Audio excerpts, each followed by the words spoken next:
Hi guys, myself Harish Ranal and today we are going to see mandibular region. This mandibular region we will read in the two part first and the part second. In part first, what we are going to read, that is first thing is the content in the submandibular regions.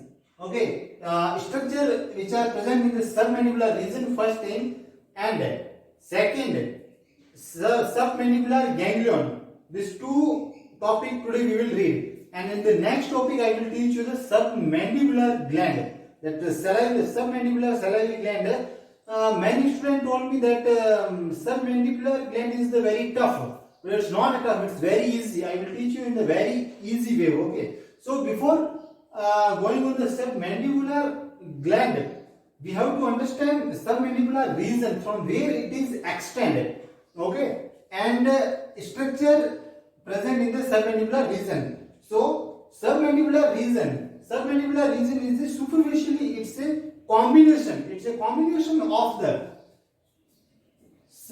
submandibular and the submental triangle. The submandibular triangle is also known as a digastric triangle, right? So it's a submandibular plus submental triangle. So it's just a combination of the submandibular and submental triangle. If you remember digastric triangle, then you can write very easily structure present in the submandibular region. So before going on the structure, first of all we have to know the extent of the submandibular region. It's just a combination of the submandibular and the submental triangle, and after that below and upward. Below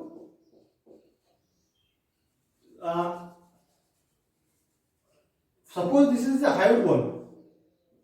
This is the hyoid bone. Okay, and here is the mandible. Here is the mandible. Okay, so above mylohyoid line, up to the mylohyoid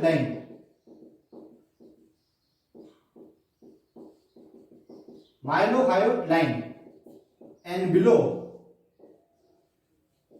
it's a hyoid bone. So it's the extension of the submandibular region. Now we have to see some structure which present into the submandibular region. So in submandibular region we will read structure in the two part. First is the superficial structure and second is the deep structure. In the superficial structure you have to remember just two, and that is the, now I am going to start structure.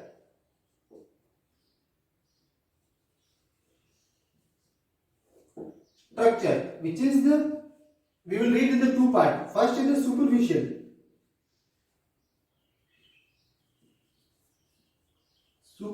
and second is the deep. In the superficial only two structure. One is the marginal mandibular nerve, which is a branch of the facial nerve. So marginal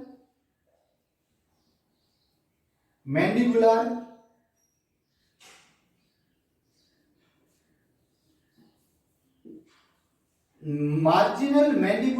branch of the facial nerve, and second is the great auricular nerve.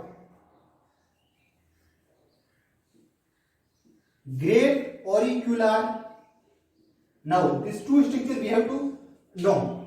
And this diagram, marginal mandibular branch of the facial nerve is here. This is the marginal mandibular branch of the facial nerve. And second thing is, this is the great auricular nerve. Great auricular nerve is here. So great auricular nerve, it cross the, what is this? This is the posterior belly of the digastric. This is the anterior belly of the digastric. So great auricular nerve cross the posterior belly and it's run upward. marginal mandibular branch of the facial nerve. This is the mandible. See, here is the hyoid bone, and this part is the mandible, and this is the lower border of the mandible. So, marginal mandibular branch of the facial nerve, it runs downward. The angle of the lower angle, and it's enter into the submandibular triangle, or you can tell in the digastric triangle. After that, it runs upward.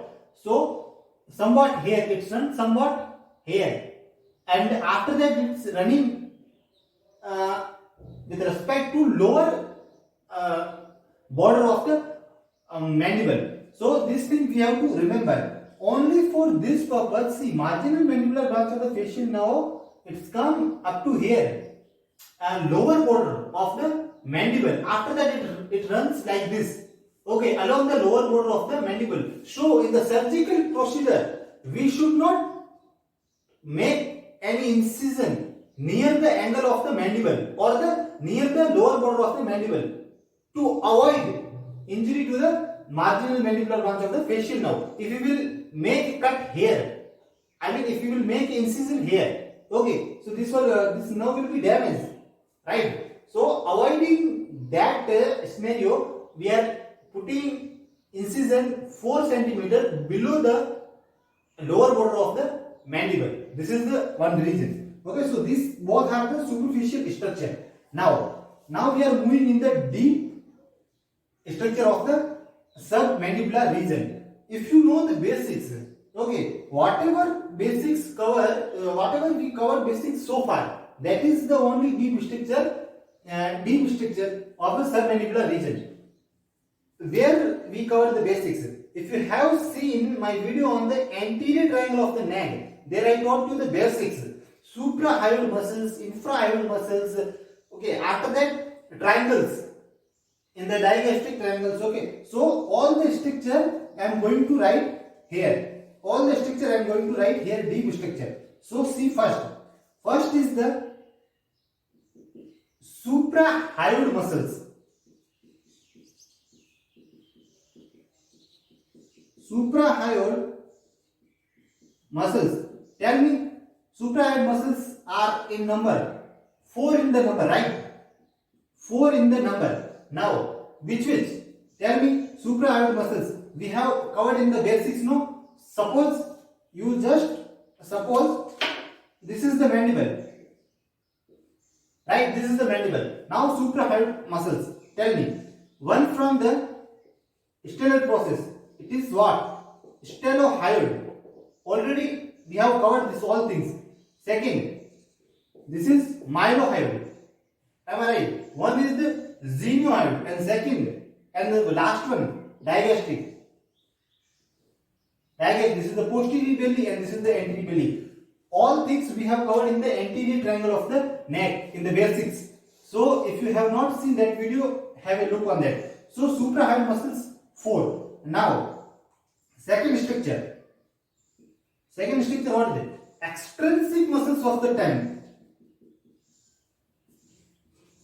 Extrinsic muscles of tongue. Can you tell me the number of the extrinsic muscles of the tongue? That is also 4. Okay, so which one?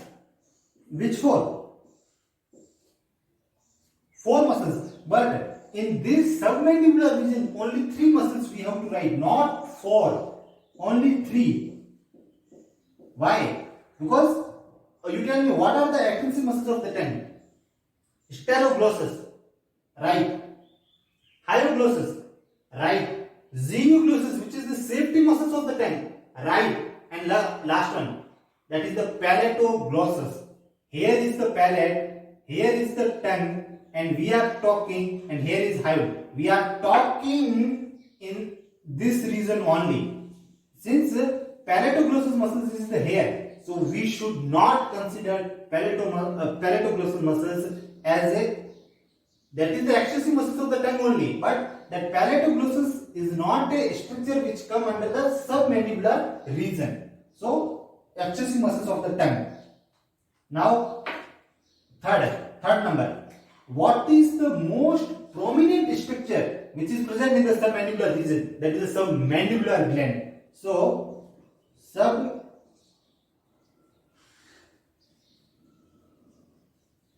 submandibular gland. If there is submandibular gland, it means submandibular lymph is also there. Submandibular lymph also, and submandibular gland and sublingual gland is also there. Sublingual gland is also there. Remaining structure I am writing here. Tell me the artery. Which artery? Facial artery only. Facial artery.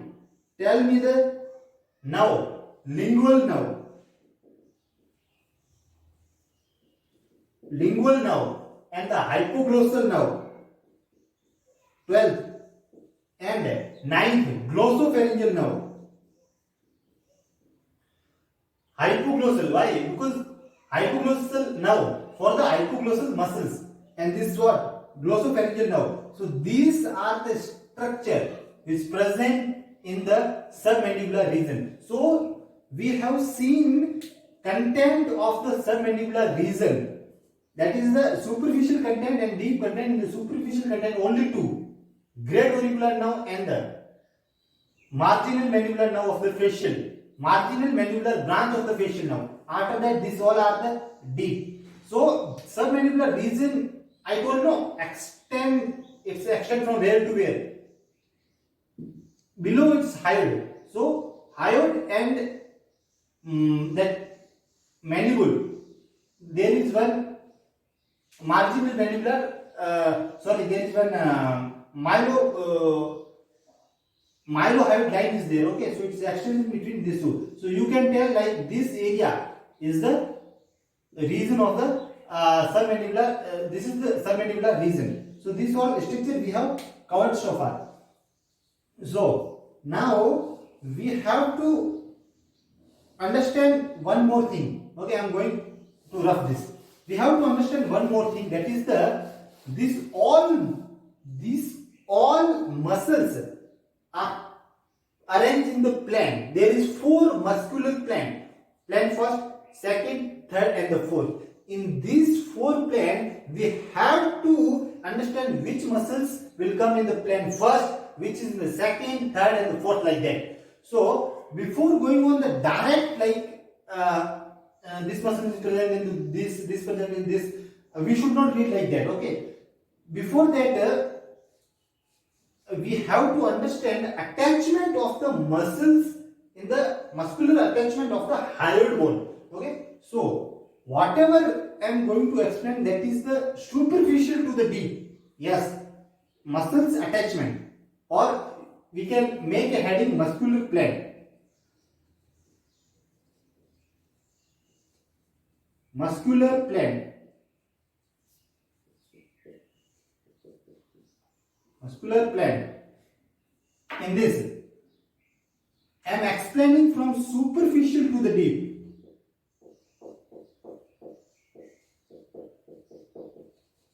Superficial to the deep.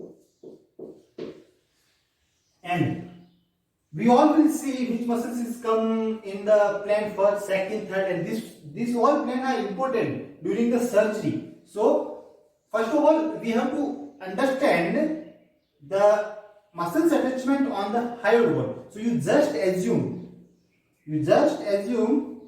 like this is your hyoid. I am not drawing proper structure, that superior cornu, superior and the inferior cornu and all this structure I am not showing. Okay, you just assume this is the hyoid bone for our better understanding. So this is the outer part, this is the inner part. Okay, so innermost structure, one structure is the here. Innermost structure, that is called genioglossus. Structure name, muscle's name is the genioglossus.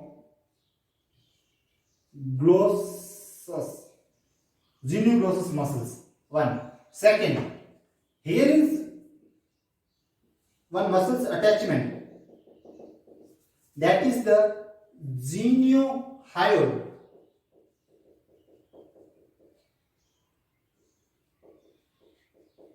geniohyoid. After that, here somewhat here, that is the mylohyoid. This structure is called mylohyoid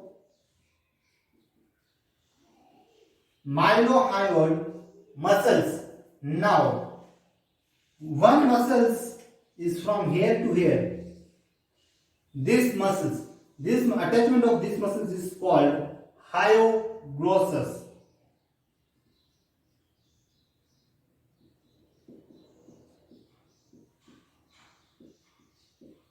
Hyoglossus. And already in the basics I explained that suppose this is the hyoid bone, okay, and if it is the mylohyoid and if it is the hyoglossus, so already I told mylohyoid is the superficially, or you can tell anteriorly with respect to hyoglossus. Hyoglossus is the present deeply. So this is the hyoglossus muscles. And the last I am showing here, that is the stelohyoid muscles is called stelohyoid.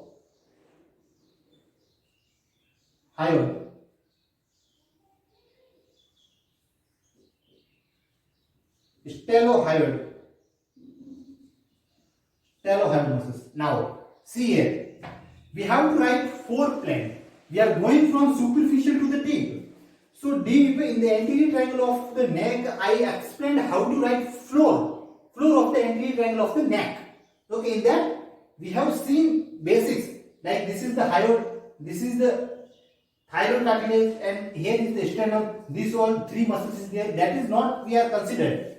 Above that, now this side, medial constrictor. This is here is the inferior constrictor, and I told on that time that superior constrictor is the above. So now superior constrictor is forming the neck. Okay, superior constrictor is the forming the neck, and that is the innermost muscles of the neck. Right? This is the superior constrictor, inferior constrictor, middle constrictor. This is only forming and talking about deep structure. Okay, so this is the first muscles. Okay, and this we will keep in the fourth muscular plane. Why? Because we are going from superficial to deep only, no? Right? And on that time I explained already that what are the superficial muscles. Sternocleidomastoid is the superficial muscles, right? Yes. Digastric muscle is the superficial muscles only. Yes. So since sternocleidomastoid we are not considered in the mandibular region, but digastric is the superficial muscles. And see, from here to here, this is the superficial and this is the deep. So we are going from superficial to the deep. Now, just tell me one thing. This stelohyoid is the outer side. So it will come in the first plane. Listen very carefully. This is the mylohyoid. Just inside the stelohyoid. It is in the second muscular plane. This is the geniohyoid and the hyoglossus. These are in the third plane, muscular plane, and the genioglossus is the inside, right? Near the genioglossus is the innermost, and this will come in the fourth plane. Now, I am going to superficial to the deep only. Okay, so in that what will happen? That is the, I am telling you, in the first plane, listen carefully. Okay, in the first plane, this is the stelohyoid one. Second is the digastric. First is the stelohyoid and the digastric, okay. And in the second plane, in the first is the stelohyoid and the digastric. In the second plane, only mylohyoid. In the third plane, geniohyoid and the hyoglossus.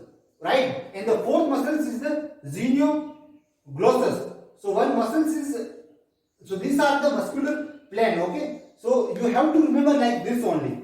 And genioglossus, hyoglossus, and one genioglossus, hyoglossus, and steloglossus. In here one steloglossus will come. Steloglossus, it will come here only. And the fourth is the genioglossus. And the superior constrictor of the pharynx. So these all are the structure muscular plane, and it's very important during the surgical procedure. Okay, doctors should know that first plane, in the first plane only is the what? The muscles will come first, second, third, fourth, all. We have to know this. Okay, after that we have to read what? That is the submandibular ganglion. You have to understand submandibular ganglion. For why? And I am explaining it before submandibular gland. Okay, so when I will explain the submandibular gland, I will tell that submandibular nerve supply of the submandibular gland. Okay, I will tell what? I will tell just this nerve of the nerve supply of the submandibular gland we already had covered. Okay, so I am going to explain it here, right? So you just listen. Submandibular ganglion. It's very important, submandibular ganglion, and we have to understand one thing, right? So submandibular ganglion, there is 4 ganglion in the anatomy. 4 ganglion, okay. OT ganglion I will teach you separately before entering into the parotid gland. Before entering into the parotid gland, I will explain what?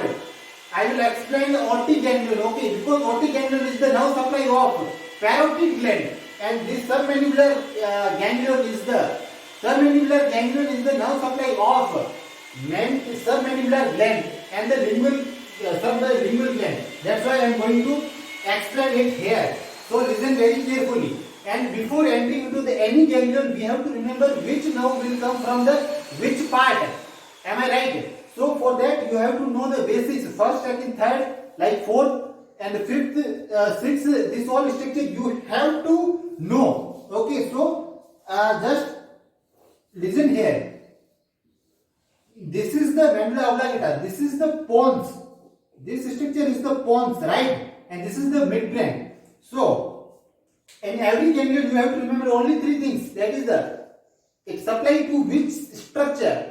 And the one is the artery, and the second is the nerve, right? So come here. From here, this is the facial nerve. This is the facial nerve. Am I right? So, and somewhat here is the superior salivatory nucleus. I will explain in the 7th cranial nerve. That is the facial nerve. When I will explain, okay, I will tell you the nucleus. This is the superior salivatory nucleus. Okay, and this will come like here, and from here one nerve will come, and it will form here the ganglion. This is the ganglion, right? It will form the ganglion here, and here is the tongue. Here is the tongue, and here is the gland that I will show you later. So fiber from the salivatory, superior salivatory nucleus, it will come here. It will drain into this. Sorry, it will not drain. Sorry, it will relay into this, and you have to suppose that this is our submandibular gland, and here is the submandibular gland, right? So from post, it will come here, and it will supply to this structure, and also it supply to the hair. It also supply to the sublingual gland. Now, whatever I have told, that is the what? Parasympathetic supply. And one more thing, you have to remember that this is the lingual. This is the lingual nerve. This is the lingual nerve. Am I right? And this is the facial nerve. This is the chorda. This is the chorda tympani nerve, right? So see here. This is the parasympathetic fiber. Parasympathetic fiber arises from the fibers arising from the superior salivatory nucleus carried by chorda tympani nerve. Okay, after that lingual nerve will come here, and this is the presynaptic fiber. Sorry, this is the preganglionic fiber, not synaptic fiber. Here is ganglion. This is called submandibular ganglion. Right, this is the submandibular ganglion. So this is the preganglionic fiber arising from the hair, and it will successfully pass through the facial nerve, chorda tympani, and the lingual nerve, and it relay into the submandibular ganglion, and post ganglionic fiber arising from the mandibular ganglion, and it will supply to the submandibular gland and the sublingual gland. Now we have to understand one thing, that is the superior. This is the parasympathetic fiber. Now sympathetic fiber will come. See, here is one artery. Remember this artery. This artery is the facial artery. In the submandibular region, in the submandibular ganglion, we artery name is the artery name is the facial artery. Okay. And now I am starting what? Now I am going to start the sympathetic fiber. This is the sympathetic fiber, and this is T1 spinal cord. It will arise from the hair, and I want to rub this chorda tympani because I want to draw here. So it will come here. It will drain into where? Superior cervical ganglion. So here name is the superior cervical ganglion. From here, post sympathetic fiber will arise, and it will make loop around the facial artery. It will make the loop around the facial artery, and it will enter into the submandibular ganglion, but it will not relay into the submandibular ganglion because it's already relay here, superior cervical sympathetic ganglion. This is the superior cervical sympathetic ganglion. It makes the plexus around the facial artery, and without it enter into the submandibular ganglion, without relay in the submandibular ganglion, it will supply the submandibular gland, right?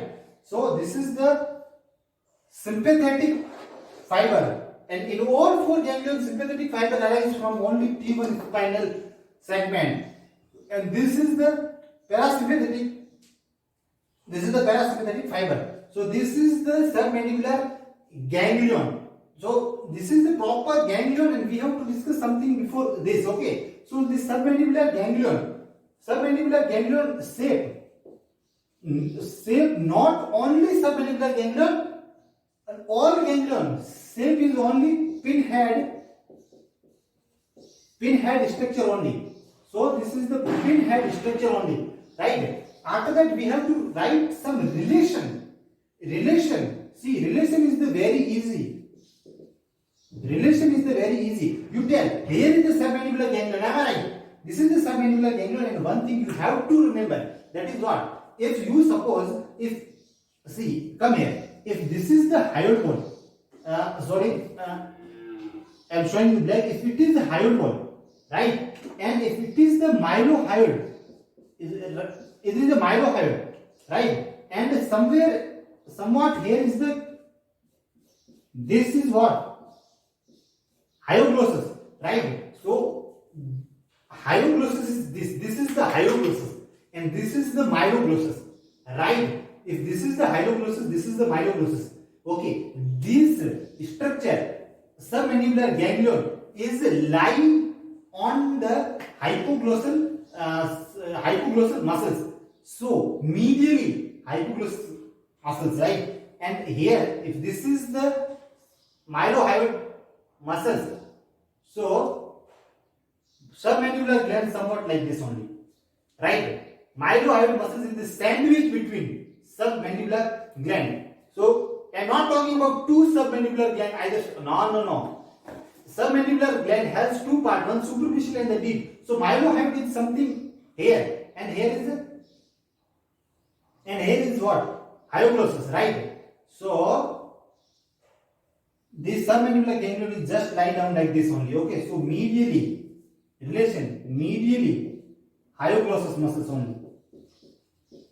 Hyoglossus, right? Laterally, I told you like this only. Okay, so submandibular